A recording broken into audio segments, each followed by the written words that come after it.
د دې ملګری پوښتنه ده چې په روژه کې کانګې کول دا څه حکم لري؟ ایا په دې سره روژه خرابېږي، ماتېږي که نه ماتېږي؟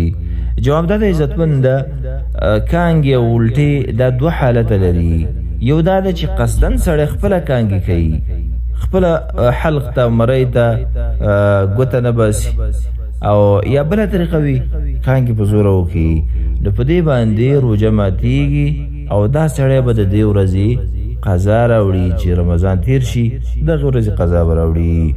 دویم حالت دا ده چې تا ته خپله کانګې درالي، یعنې مثال په طور ګاډي کې ناستې زړه دې راډک شي، یا بله وجه ده زړه دې راډک شو او کانګې دې وکړي، نو په دې حالات کې روژه دې خراب هم نه ده او نه در باندې قضایي شته دی، روژه په دې باندې نه ماتېږي.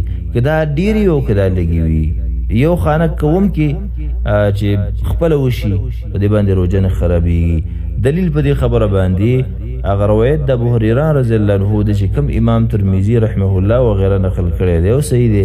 نبی صلی الله علیه وسلم فرمایي من ذرعه القیء، وایي چاته چې قی ورشي، کانګې الټې خپله ورشي، فلیس علیه قضاء، فدې انسان باندې قضا نشته، روژه صحیح ده. ومن استقى عمدا فلیقضي، او چا چې په زوره کانګې وکړي ځان لې راوستلې نو دا سړی به قضایي کوي او روژه به راګرځوي. هذا وبالله تعالی التوفیق والله اعلم.